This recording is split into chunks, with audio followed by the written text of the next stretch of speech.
Are you ready?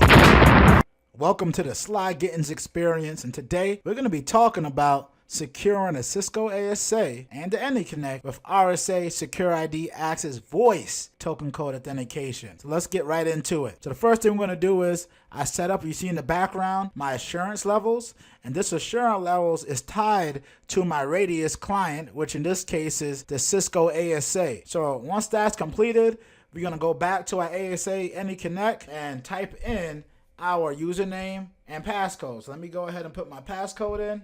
And right now, it's sending its information back to the RSA SecurID Access Cloud Authentication portal, or my IDR, identity router, is talking to.